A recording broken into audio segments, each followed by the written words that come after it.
Hello everyone, and welcome back to my channel. To sum up 2019 is not necessarily an easy thing. So one thing that I love to do every year is look at my Instagram top 9 photos. So this video is going to be all about reflecting on my top 9 photos of 2019. And what I'm going to do, instead of just sharing the photos with you, I'm going to share the stories behind the photos with you. So if you want to check me out on Instagram, I'm at SavvyBostonian. I'll link it below, but otherwise, let's jump in. All right, so how I'm gonna do this is I'm gonna go from number 9 to number 1. So starting with number 9, my 9th top photo on Instagram of the year actually really surprised me. So I have been to Budapest, Hungary probably 5 times now, and I have never blogged about it until this year. So in 2019, I finally wrote a blog post actually chronicling all of the times I've been to Budapest, all of my top travel tips, and y'all really loved it, and that really warms my heart because travel is one of the kind of greatest joys that I have in life. I used to work professionally for TripAdvisor, and I've had a travel and lifestyle blog since 2006. So every time I go to a new city, I want to write a very kind of thoughtful, curated blog post that genuinely shares what I love to do in that city. So I have a really great, robust blog post because it's like 5 trips worth of travel blogs to Budapest. So I'm gonna link that down below. So my 8th top picture of the year is actually a food one. So in addition to travel, food is something I love. I also used to work professionally in the food industry. I used to be the social media lead for Dunkin' Donuts back in the day, a very sweet job with lots and lots of perks. And something I love to do in my free time is to meet friends for a meal. So I discovered a place in London's Marylebone called Gioglio that makes, no joke, pina colada pancakes. I mean, a cocktail and a dessert like brunch item in one. Sign me up. So Gioglio is actually a really interesting restaurant concept because it's British Indian fusion cuisine, and I have been there so many times for food, it never disappoints. They have really cool kind of British Indian takes on a Scotch egg, which typically in British cuisine, this is a British kind of dish.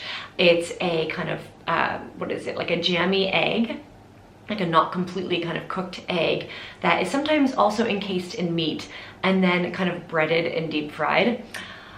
It's actually really amazing. So this restaurant does lots of great kind of fusion dishes as well as classic Indian dishes, and their brunch is on point. So if you're ever in London, it's definitely one to check out. And on that note, I actually have a London guide that is completely filled with all of my favorite things to see, do, eat, drink, explore in London. It's completely free, and I'll link that down below. All right, so my 7th top picture of the year was the New York City skyline, the SavvyBostonian in New York. But honestly, I love New York City. I think New York City is fabulous.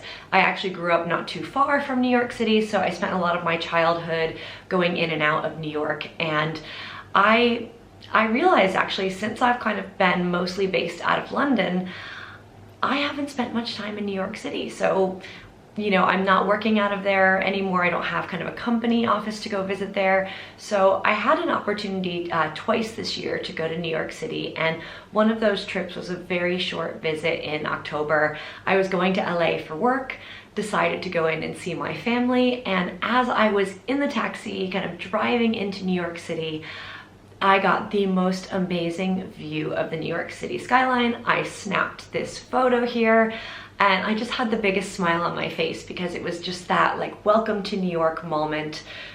Absolutely fabulous. I was really anticipating a great couple days there, and it was absolutely perfect.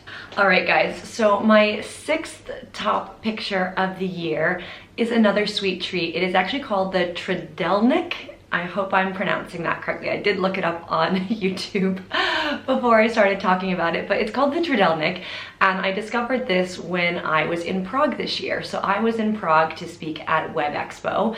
If you don't know me, one of the things that I do professionally is I am a professional speaker in the marketing industry. I've written a book called The Laws of Brand Storytelling and the Power of Visual Storytelling, so I speak a lot about those topics, which means I get to travel a ton, which I love. And I had not been back to Prague since 2004 when I was a student just as a tourist there in Prague. So while I was wandering around Old Town in Prague, I saw this like amazingly decadent sweet treat called the Tridelnik, and I didn't actually eat one, for the record, because I was going to a dinner for the conference, but I was really intrigued by it, and I wondered, you know, what is the history of this? It looks amazing. I had had a few more days after that original discovery and that photo, so maybe I was gonna try one later. So when I got back to my hotel, I looked up the Tridelnik, and it was actually really fascinating what I learned about it. So it's actually created for tourists. So as much as it's positioned as this kind of historic kind of treat from the Czech Republic, that's not actually quite true. And forgive me, because I'm gonna look at my phone now, because I actually, in the blog post that I wrote about my top 9 pictures, I included a bit more detail that I wanna just scan quickly. So what it is the Tridelnik is made from rolled dough that is wrapped around a stick, then grilled, then topped with like sugar and sometimes cinnamon. And you also can get it sometimes filled with ice cream, and that depends on how much they're going to charge for it. But I mean, oh my God. And what actually just happened to my lighting? Hold on a minute. Like, it's one of those days where all of a sudden it's going really dark out and then really bright and sunny. So I'm just gonna have to play around with turning my lighting down, and we're just gonna roll with it, okay? So hopefully this looks okay and not too whited out. So we're gonna go with it. But anyways, getting back to this. So the Tridelnik is actually marketed as a historic treat in Prague, but that's not actually totally accurate. In fact, the Tridelnik actually has Slavic and Hungarian origins, and it dates back to the 19th century. So it doesn't actually date back to the Czech Republic itself. But here's the thing, and here's what I realized when I was traveling. It's like, even though it's not necessarily uniquely Czech, I mean, you look at this picture and how delicious does it look, right? I mean, why not give it a try, right? YOLO. Right, so my 5th top picture of the year is another food one, and it is this delicious salad that I made. So something also that you might not know about me is that I love to cook, and when I'm not traveling, I actually challenge myself to cook one new thing every week. So how I do that is I have a recipe folder that just lives in my email inbox, and I subscribe to a lot of food blogs. If you're curious which ones, you can actually look at the blog roll on my blog, which is the SavvyBostonian.com. I actually link to a lot of my favorite food blogs there that I get sent to me via email, because I'm really not good at remembering to read someone's blog. I just like it coming into my inbox. So when I see a really great recipe, I just throw it into an email folder. I go through them each week and I pick one to make. Well, this one actually was a very simple one. So in addition to kind of challenging myself to cook new recipes from food bloggers, I sometimes also just improvise in my own kitchen, right? The more you start cooking, the more you actually get the confidence to improvise. So I found myself with a lot of already cooked grilled chicken. I wanted to have a really quick lunch that I could make in 10 minutes. So I started like rummaging through my fridge, and I really believe in prep cooking on a Sunday. So cook a bunch of quinoa, roast a bunch of vegetables, cook a bunch of chicken, or if you're vegetarian, you could cook tofu, or you know, have a bunch of beans kind of just in the fridge hanging out. It really makes healthy eating when you're short on time super easy. So what I did, oh gosh, I'm super weighted out. So what I did with this recipe is I had a ton of grilled chicken, and in addition to that, I paired it with quinoa. I paired it with zucchini or courgette if you are watching me from the UK. tomatoes, pumpkin seeds, and dried currants. And I just had a really simple kind of olive oil dressing, but you could put balsamic vinegar in it. You could whip up a little Dijon mustard into it with some lemon and make a really yummy kind of like Dijon mustard dressing. I'm really sorry this lighting is terrible, guys. I hope it's not too distracting to you to view this.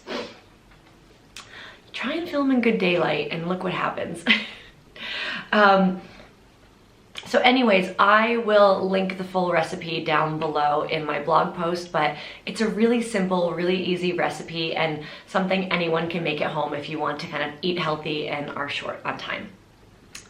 All right, so my fourth top picture of the year actually comes from a visit that I had back to Boston, and I always love to stop into Marshall's and TJ Maxx when I'm back in the US.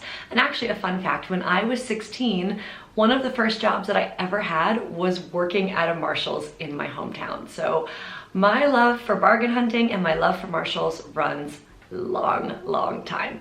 So when I was in Marshall's, I discovered this super cute dress from Calvin Klein, and the dress was only $40. And this is one of my biggest gripes about living in the UK, because to buy something like this, it's gonna be at least £100, depending on where you buy it from. I mean, yes, H&M and Zara have a lot of kind of lesser expensive options, but say you go into a department store, it's probably gonna be at least £100. So the level of bargain hunting is a lot harder, and gosh, I just miss Marshall's. And yes, we do have TJ Maxx here in the UK, but it's called TK Maxx. And if I'm really brutally honest, and I hope someone from the company sees this, it's just nowhere near as good and nowhere near as curated. So guys, if you need a focus group of someone to really help you get it to where it needs to be, give me a call. I am a marketing and business consultant. But anyways, rant aside, love Marshall's.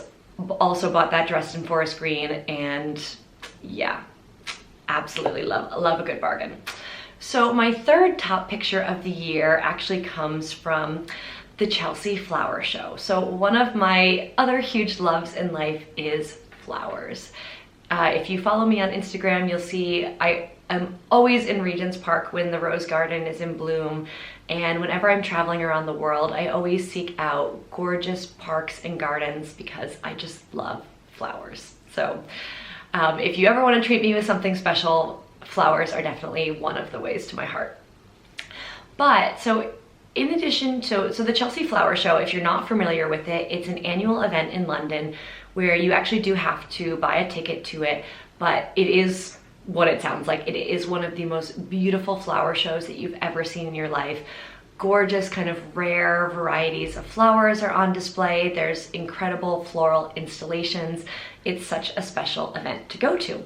But if for some reason, excuse me, you cannot get a ticket to the Chelsea Flower Show, you can actually also go into kind of Duke of York Square in Chelsea, Sloane Avenue, and some other bits of Chelsea. You can kind of Google and find out where online, because a lot of the local businesses in those areas around the Chelsea Flower Show also do their own special custom installations. So this picture here was taken in front of the Monica Vinader store, which is like a beautiful jewelry and accessories brand, and it was taken in Duke of York Square in Chelsea. So definitely check that out. Check out when all right. So my number 2 picture of the year is a pretty epic one. In 2019, I went to the Taj Mahal in India, and oh my God, I mean, the Taj Mahal is one of the 7 wonders of the world, and I happened to be going to Delhi, India for work, and it was one of those things where it was like, do I have enough time to do this? Do I not? The group that I was with, we decided to pull the trigger over the weekend. We went for it. We organized everything through our hotel, and we actually did it the night before we went. So I'm not sure I really recommend organizing on such short notice, but thankfully it worked out really well for us. And how we did it is we went to the front desk at our hotel. If you stay at a 4 or 5 star hotel in India, they have a lot of access and connections, and they can pretty much organize anything you want to do. And one of the great tips is typically you can hire a driver from the hotel for like a day rate or even longer than, so a day rate is usually 8 hours, but you can also like pay additional fees on top of that if you need the driver for longer. And so what we did is we hired our hotel driver to drive us to Agra and back where the Taj Mahal is. And from there, our driver dropped us off at another kind of 4 or 5 star hotel, I don't know which. And we then met our guide at the hotel there, who would then take us to the Taj Mahal, give us, I think it was like an hour, hour and a half guided, hour and a half, I think, hour and a half to 2 hours, I forget, guided tour of the Taj Mahal, and then would drop us back at that hotel where if we wanted to have a bite to eat or meal, or could honestly take us wherever we wanted to after we got dropped off at that hotel for food, and then take the kind of drive back to Delhi. It is possible to do it in a day trip. I will tell you, it's a pretty exhausting day trip because it's about a 3-hour drive with, you take one stop on the way at a rest area to use the bathroom, get some food, get something to drink, and then each way you take that kind of one stop. So it is pretty long, but it's very possible to do. There are some incredibly gorgeous hotels though in Agra. So I think if I could have done it differently, I would have stayed at one of them for the night to just have added to that experience, because at the hotel that we were dropped off at, like the pool looked amazing. I was like, oh, wouldn't it have been great just to have like woken up, have a leisurely breakfast, go to the Taj Mahal like early in the morning, come back, have a super relaxing, you know, kind of lunch and time by the pool, and then maybe take the drive back to Delhi in the afternoon. So, you know, that would have been cool. But that's not how we did it. We didn't have the time for that, but the experience itself was incredible. And I'll film a longer dedicated vlog just on that to give you all the ins and outs and tips on that. But what I will say is, if you get the chance to go to the Taj Mahal, definitely go. It's 100% worth it. I think going to India is such a transformative experience. I've been twice now, once to Bangalore and once to Delhi, and I'll go back as many times as I can because it's just such a wonderful country. So highly recommend that. And again, if you have any questions about Taj Mahal or want to see a full video on my experience there, please leave a comment down below because I would love to film that. Okay, and then last but not least, drum roll, my #1 picture of 2019, like, still gives me chills to think about. I'm gonna put it here now, but guys, oh my God, it's my personal picture of the year as well. So I'm glad to see that everyone else kind of felt the same way. So I am really blessed to be friends with an amazing human being named Dan Taylor. Dan is a professional photographer. I have had the pleasure of being photographed by Dan on quite a few occasions now, actually, because in addition to doing amazing portrait photography, weddings, working with influencers and in fashion, Dan is also kind of the go-to conference photographer for a lot of the tech industry events around the world. So as someone who speaks at tech industry events about brand storytelling, marketing, social media, I've had the pleasure of being photographed by Dan on quite a few occasions. But what ended up happening is Dan was given this amazing camera for a project that he was working on. It was a camera on loan. Dan wanted to do some photo sessions leading into that event, just so he would really kind of rock his kind of portrait photography and conference photography at that event. I mean, hello, this is what you do as a professional, right?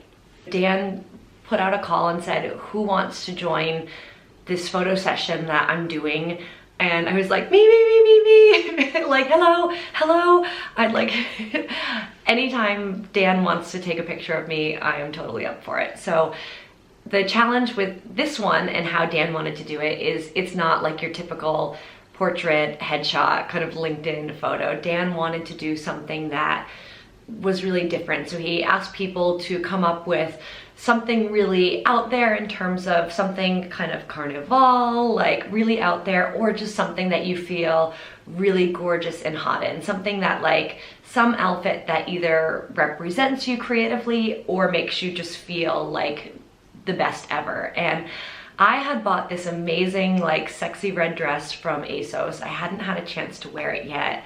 And I was pouring through my wardrobe thinking, you know, what's my moment here? Do I want to do something more costumey? Do I want to do something more glamorous? and that dress just jumped out to me, and I went to the photo shoot. And something you might not realize about me is I'm really comfortable like doing the smiley kind of posing for the camera, but actually having to pose like a model is not something that I've had a lot of experience in, and is actually out of my comfort zone, because I'm really comfortable in selfie mode, or like I have the Canon G7X camera, so when I'm traveling, I just pop up the viewfinder and I can kind of pose myself and angle myself to be the right kind of pose or angle. So I feel super comfortable in that. But this was really different, but Dan made me feel so comfortable. He coached me, he guided me, he kind of, you know,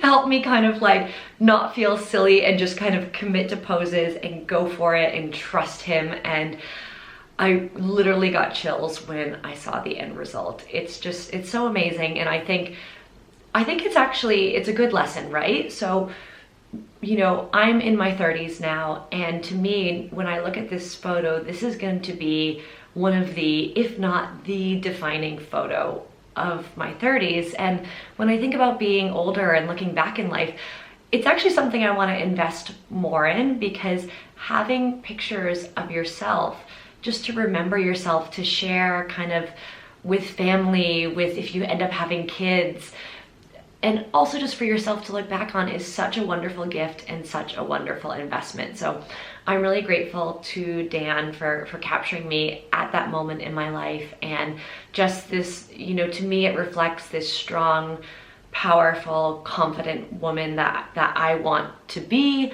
that I feel like I am most of the time, but you know how that goes. And we have those moments of self-doubt always, but to me that represents that, like, that moment. And I'm just so proud to have that captured on camera. So with that said, gosh, this video got a lot longer than I thought it was gonna be, but thanks for those of you who made it to the end. A big goal of mine in 2020 is to publish videos and vlogs more regularly. So if you like this style of video, please leave a comment below, and if you want to see more of my videos, please subscribe. And I'll have all the links down below for all my other social media channels if you want to follow me in other places. So thanks again, guys, and wishing you kind of a super great day, and get out there, take photos, capture your life, document your journey, and tell your story.